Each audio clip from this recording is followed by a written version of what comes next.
नमस्कार good morning everyone मो आर्या आज गुरुत्वपूर्ण खबर गुड़िक आपण मानक जनइबी न्यूज गुड़िक भल लगे निश्चित भाव गोटे लाइक करी चैनल को सब्सक्राइब करदे। तो चलतु आज गुरुत्वपूर्ण खबर गुड़िक नजर पकाइबा। तेबे आवास योजना घर तैयारी करने समस्त को 5 लाख टंका देवे सरकार। तेबे गरीब श्रेणीर लोक मानू राशन कार्ड माध्यम अनेक सुविधाटी जोगाई दौरान सरकार वर्तमान सरकार एक नुआ योजनाटी आरंभ करिसेंती। योजना माध्यम सरकार घर तैयारी टंका जोगाई दौरान गत मार्च 11 तारिख योजनार शुभारंभ करिसेंती सरकार। प्रथम पर्याय राज्यर प्रत्येक निर्वाचन मंडली 3500 घर मंजूर कराजिबो। जो मानकर खाली जमी अच्छी से घर निर्माण 5 लाख टंका सहायता दियाजिबो। अति कम हिताधिकारी माने 400 वर्ग फुट्र घरटी निर्माण करिपारिबे। 4टी पर्यायर योजनार हिताधिकारी मानकु सहायता प्रदान करने सरकार निष्पत्ति नैछन्ति। प्रथम पर्यायर सेमानकर निजस्व जमी थिबा लोक मानकु घर तैयारी करिबा पई सहायता जोगाई दियाजिबो बोली घोषणा करिसेंति। यापर जो मानक पाखरे घर तैयारी पई जगह नाही सेमानकु सहायता जोगाई देबाकु जाउछन्ति सरकार। परवर्ती खबर 11 तारिख पर पुणी थे प्रबल अति प्रबल बरसिम वर्षा। तेबे आगामी 2 दिन राज्य में लगी रहिबो प्रबल वर्षा। तेबे 11 तारिख पर वर्षाटी बढ़ीजार संभावना रही। सहित उपकूल ओडिशार अधिकांश जिले में वज्रपात और घड़घड़ी हेबो। भुवनेश्वर आंचलिक पाणीपाग केन्द्र एने पूर्वानुमानटी करेछि। भुवनेश्वर आंचलिक पाणीपाग केन्द्र जारी करिथिबा बुलेटिन अनुसार आगामी 24 घंटा मध्य मालकानगिरी कोरापुट रायगड़ा कंधमाल और गजपति जिलार केतेक स्थान में प्रबल अति प्रबल वर्षा हबार संभावना रही। यह सबु जिले में 7 ରୁ 11 सेंटीमीटर पर्यंत वर्षा हेबो। सेहिपरि बालेश्वर भद्रक जाजपुर केन्द्रापड़ा जगतसिंहपुर कटक खोर्धा पुरी नयागढ़ और गंजाम जिले में वज्रपात और घड़घड़ी हेबार संभावनाटी अधिक रही। 9 और 10 तारिख राज्यर केतेक जिले में हालुकारू मध्यम धरणर वर्षा हेब बोली जଣାपड़ी। परवर्ती खबर एवं पीएम किसान योजना रे समस्त को मिलिबो 8000 टंका। तेबे कृषकों विकास उपर अधिक गुरुत्व देइछन्ति मोदी सरकार। प्रधानमंत्री भाव में शपथ ग्रहण करने मात्रे मोदी प्रथम कृषकों को फाइल दस्तखत करथिले। तेणु आगामी दिन में कृषकों को आहरी सुविधा सुजोग जोगाई दियाजिबो बोली एबे आशा करा जाउअछि। आसंता बजेट रे कृषक मानक पई एक बड़ उपहार आसिबो बोली अनुमान करा जाउअछि। पीएम किसान योजना रे मिलुथिबा वार्षिक सहायता राशि को वृद्धि करबा पई विचार करिसेंति मोदी सरकार। 6000 टंका परिवर्ते एणिकी कृषक मानकु 8000 टंका प्रदान करिबे केंद्र सरकार। परवर्ती खबर छात्र छात्री मानक पई पुणी थे गुड न्यूज। 4 दिन बंद रही समस्त स्कूल। तेबे जुलाई 13 मासर द्वितीय शनिवार स्कूल गुड़िक छुट्टी रहिबो। 14 जुलाई मध्य रविवार तेणु से दिन मध्य समस्त स्कूल गुड़िक छुट्टी रहिबो। 20 और 27 जुलाई मध्य रविवार पड़िथिबारु एही 2 दिन मध्य स्कूल बंद रहिबो। जुलाई 17 होछि मोहरम तेणु किछि विद्यालय गुड़िक बंद रहिबो। जुलाई 18 गुरुवार मध्य किसी कैलेंडर में मोहरम तेणु किसी विद्यालय गुड़िक बंद रहिबो बोली जଣାपड़ी।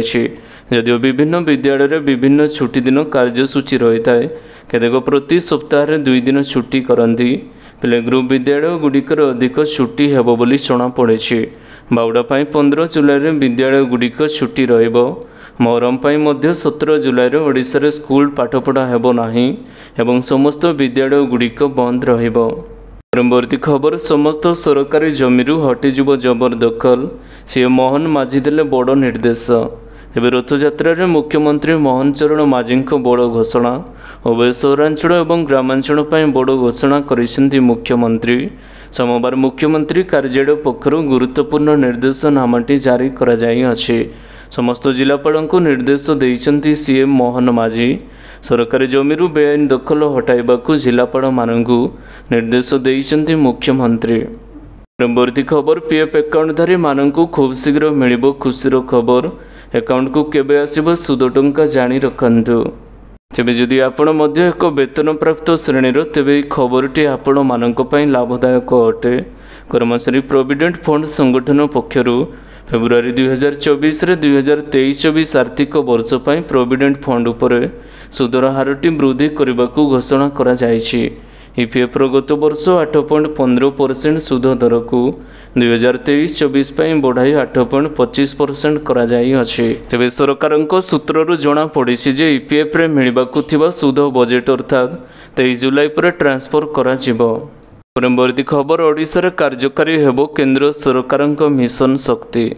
ତେବେ ମୁଖ୍ୟମନ୍ତ୍ରୀ ଶ୍ରୀ ମୋହନ ଚରଣ ମାଝୀ କହିଛନ୍ତି କେନ୍ଦ୍ର ସରକାରଙ୍କ ସମନ୍ୱିତ ମହିଳା ସଶକ୍ତିକରଣ କାର୍ଯ୍ୟକ୍ରମ ମିଶନ ଶକ୍ତି ମାଧ୍ୟମରେ ରାଜ୍ୟର ମହିଳାମାନଙ୍କ ପାଇଁ ସୁରକ୍ଷା, ନିରାପତ୍ତା ଏବଂ ସଶକ୍ତିକରଣକୁ ସୁଦୃଢ଼ କରିବା ପାଇଁ ଲକ୍ଷ୍ୟ ରଖାଯାଇଅଛି।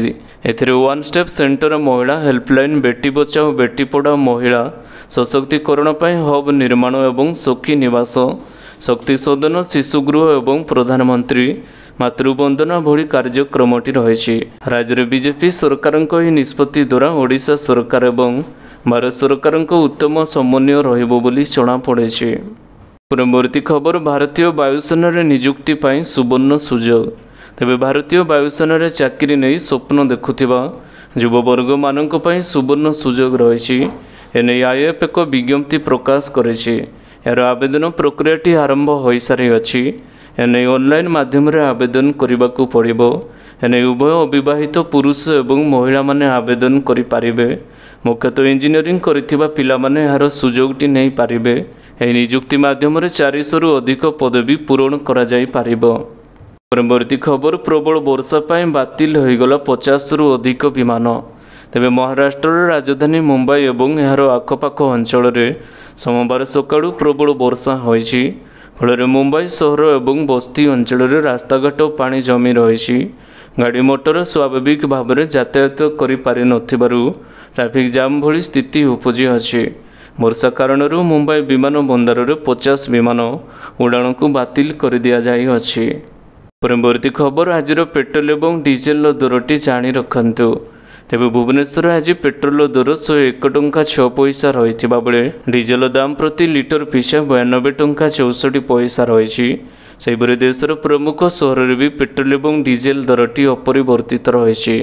ଦିଲ୍ଲୀରେ ପେଟ୍ରୋଲ ଲିଟର ପିଛା 94 ଟଙ୍କା 72 ପଇସା ଏବଂ ଡିଜେଲ ଦର 87 ଟଙ୍କା 62 ପଇସା ହୋଇଛି। ମୁମ୍ବାଇରେ ପେଟ୍ରୋଲ ଲିଟର ପିଛା 103 ଟଙ୍କା 44 ପଇସା ଥିବାବେଳେ ଡିଜେଲ ଲିଟର ପିଛା 99 ଟଙ୍କା 97 ପଇସା ରହିଛି। ପରବର୍ତ୍ତୀ ଖବର, ମସ୍କୋରେ ପ୍ରଧାନମନ୍ତ୍ରୀଙ୍କୁ ଗାର୍ଡ ଅଫ୍ ଅନର। ତେବେ ପ୍ରଧାନମନ୍ତ୍ରୀ ନରେନ୍ଦ୍ର ମୋଦି ସୋମବାର ରୁଷିଆ ଏବଂ ଅଷ୍ଟ୍ରେଲିଆ ଗସ୍ତରେ ଯାଇ ମସ୍କୋରେ ପହଞ୍ଚିଅଛନ୍ତି।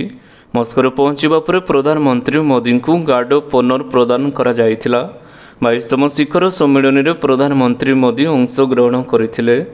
ରୁଷିଆର ଉପମୁଖ୍ୟମନ୍ତ୍ରୀ ଡେସିନ୍ ମୋରୋନଟୋଭ ପ୍ରଧାନମନ୍ତ୍ରୀଙ୍କୁ ସ୍ୱାଗତ କରିଛନ୍ତି। ଏହାପରେ ମଣ୍ଟୁର ପିଏମ୍ ମୋଦିଙ୍କୁ ତାଙ୍କ କାରରେ ହୋଟେଲକୁ ନେଇଥିଲେ।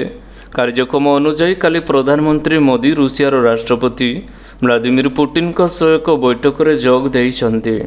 ପରବର୍ତ୍ତୀ ଖବର, ସୁନା ଦରରେ ସାମାନ୍ୟ ହ୍ରାସ, ଜାଣନ୍ତୁ କେତେ ରହିଛି ଦର। ତେବେ ଗତ ସପ୍ତାହରେ ସୁନା ଦରରେ କ୍ରମାଗତ ଉନ୍ନତି ଦେଖାଯାଇଥିବା ବେଳେ ଚଳିତ ସପ୍ତାହରେ ସେଥିରେ ସାମାନ୍ୟ ହ୍ରାସ ପରିଲକ୍ଷିତ ହୋଇଛି। ଉଭୟ ସ୍ପଷ୍ଟ ଏବଂ ଫ୍ୟୁଚର ବଜାରରେ ସୁନା ଦର ହ୍ରାସ ପାଇଛି। ଭାରତୀୟ ବୁଲିୟନ ଏବଂ ଜୁଏଲାରୀ ଆସୋସିଏସନ ତଥ୍ୟ ଅନୁସାରେ ସୋମବାର 24 କ୍ୟାରେଟ୍ ସୁନାର ଦର 10 ଗ୍ରାମ ପିଛା 72,910 ଟଙ୍କା ରହିଥିବା ବେଳେ 22 କ୍ୟାରେଟ୍ ସୁନାର ମୂଲ୍ୟ 66,786 ଟଙ୍କା ରହିଛି। ପରବର୍ତ୍ତୀ ଖବର, ଜାମ୍ମୁ କାଶ୍ମୀରର କଠୁଆରେ ସେନାଗାଡ଼ି ଉପରେ ଆତଙ୍କୀଙ୍କ ଆକ୍ରମଣ। ତେବେ ଜାମ୍ମୁ କାଶ୍ମୀର କଠୁଆ ଜିଲ୍ଲାରେ ସେନାଗାଡ଼ି ଉପରେ ଆତଙ୍କୀ ଆକ୍ରମଣ ହୋଇଛି। ସେନା ଏବଂ ଜାମ୍ମୁ କାଶ୍ମୀର ପୋଲିସ ଅଞ୍ଚଳରେ ସର୍ଚ୍ଚ ଅପରେସନଟି ଆରମ୍ଭ କରାଯାଇଅଛି। ପ୍ରତିରକ୍ଷା ଅଧିକାରୀ କହିଛନ୍ତି କଠୁଆ ଜିଲ୍ଲାରେ ମାଚେଡ଼ି ଅଞ୍ଚଳରେ ଭାରତୀୟ ସେନାର କାରକେଡ୍ ଉପରେ ଆତଙ୍କୀ ଆକ୍ରମଣ ହୋଇଛି। ଏହି ଅଞ୍ଚଳରେ ଭାରତୀୟ ସେନାର 9ମ କୋର୍ର ଅନ୍ତର୍ଗତରେ ଆସିଥାଏ। ଆତଙ୍କବାଦୀମାନେ ଆକ୍ରମଣ ପରେ ଆମ୍ ଯବାନରେ ପାଲଟା ଆକ୍ରମଣ କରିଛନ୍ତି। 2 ଦିନ ପୂର୍ବେ କୁଳଗ୍ରାମ ଜିଲ୍ଲାରେ ଆତଙ୍କବାଦୀ ଏବଂ ଯବାନଙ୍କ ମଧ୍ୟରେ ଏନକାଉଣ୍ଟରଟି ହୋଇଛି। ଏହି ଏନକାଉଣ୍ଟରରେ ସେନା ଗୁଳିରେ 8 ଆତଙ୍କୀ ନିପାତ ହୋଇଛନ୍ତି। ପରବର୍ତ୍ତୀ ଖବର, ସରକାରଙ୍କ ସ୍ପଷ୍ଟୀକରଣ ନିୟମ ଅନୁସାରେ ହୋଇଛି ଟେଲିକମର ଟାରିଫ ପରିବର୍ତ୍ତନ। ତେବେ ନିକଟରେ ରିଲାଏନ୍ସ ଜିଓ, ଭୋଡାଫୋନ୍ ଆଇଡିଆ ଏବଂ ଏୟାରଟେଲ୍ ଭଳି କମ୍ପାନୀମାନେ ଟେଲିକମର ଟାରିଫ ବୃଦ୍ଧି କରିଛନ୍ତି। ବିନା କୌଣସି ବାଧାରେ ଏହି କମ୍ପାନୀଗୁଡ଼ିକ ମନଇଚ୍ଛା ଦର ବଢ଼ାଇଥିବା ଅଭିଯୋଗଟି ହୋଇଛି। ତେବେ ଏହାକୁ ସରକାର ଖଣ୍ଡନ କରିଥିବା ସହିତ ସ୍ପଷ୍ଟୀକରଣ ହୋଇଛି। सरकार स्पष्टीकरण में कहते जहाँ किसी भी हो रायर नियम अनुसार कराई। परवर्ती खबर 125 कोटी बांटी नेला टीम इंडिया रोहित विराट को मिला केते टंका जानतु। तेबे T20 विश्वकप विजयी हेबा पर 125 कोटी टंकार पुरस्कार राशि घोषणा करा जायथिला। मुंबईर विक्ट्री परेड पर बीसीसीआई टीम इंडिया को 125 कोटी टंकार चेकटी प्रदान करिअछि। ଏହି पुरस्कार राशि टीम इंडियार समस्त खेलाड़ी रिजर्व खेलाड़ी और चयनकर्ता समेत कोर सपोर्ट स्टाफ को मध्य पुरस्कार राशि बंटन करा जायछि।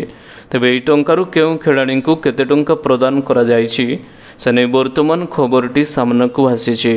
एथिरे जणा पड़िछि जे दलर समस्त खेलाड़ी मानकु 5 कोटी टंका लेखाएं दियाजिबो। या सहित दलर मुख्य कोच राहुल द्राविड़ को मध्य 5 कोटी टंका प्रदान करा जिवो।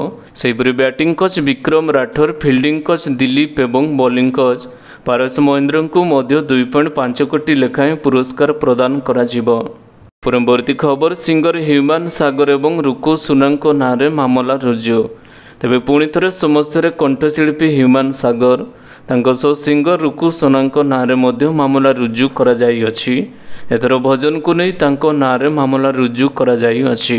अभियोग करिसेंती मानवाधिकार कर्मी शिवसुंदर स्वाई। सामाजिक गणमाध्यम रे गोटे वीडियो भाइराल होउछि जेंतरे उभय ह्यूमान सागर एवं रुकुसुना जगन्नाथଙ୍କ भजन को अश्लील भाव में गाइबा शुणाइबा को मिली। एपरी कार्य जगन्नाथ प्रेमी को भाग बेग को आघात देछि। केवल यह 2 जनक विरोध में नुहे जो मैंने भिडियो देखा जाउछंती तांको विरोध में मध्य कार्यानुष्ठान ग्रहण करने को दाबी करा जायछि। परवर्ती खबर 4टी देशर अशोधित तैल गच्छित रखिब भारत। तेबे भारत तैल भंडार वृद्धि करने को चिंता करुछि। एथिपाई सरकार देश बाहर अशोधित तैलर रणनीति संरक्षण सृष्टि करने को योजनाटी करिअछि। अशोधित तैलर यह भंडार केवल जरूरीकालीन परिस्थिति नुहे बरं एहार लाभ उठाइबा पाई मध्य व्यवहारटी करा जाय पारिबो। एथिपाई जापान, दक्षिण कोरिया और सिंगापुर भली देश उपर मध्य सरकार नजर रखिछन्ति। तेबे बाबद एपर्यंत कौनसी सरकारी सूचना प्रकाश करा जाय नाही। परवर्ती खबर सारा देश में वर्षार वित्पात पहाड़िया इलाका समतर सबुठी पानी ही पानी। तेबे मौसुमी प्रभाव में वर्तमान समग्र देश में वर्षार वित्पात देखा मिली। विभिन्न राज्य में अधिकांश स्थान में मध्यमरू प्रबल वर्षा होउथिबा देखा मिली। एभली परिस्थिति यूपी, बिहार, उत्तर प्रदेश और हिमाचल अनेक स्थान में परिस्थिति गंभीर होइछि। पार्वत्य अंचल में भूस्खलन घटना बढ़िबार लागिछि। सहित समतल अंचल में स्थानीय नदीर जलस्तर वृद्धि हेतु अनेक गाँ गंडार जलार्णव होइथिबा देखा मिली। यही कारण स्थानीय लोकों जीवन संपूर्ण व्याहत हो जाइछि। परवर्ती खबर हल्दीराम 76% अंश को किणिपारे ब्लैकस्टोन।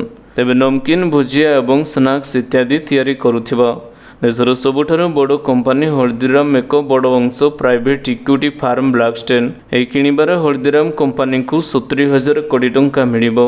ब्लैकस्टोन एवं तार कन्सर्म पार्टनर आबुधाबी इन्वेस्टमेंट अथॉरिटी एवं सिंगापुर जीआईसी अनेक समय हल्दीराम प्रमोटर सग्रवाल फैमिली सही डील करने को नहीं दिल्ली और नागपुर यह 2टी स्थान में कथबार्ता होउछि।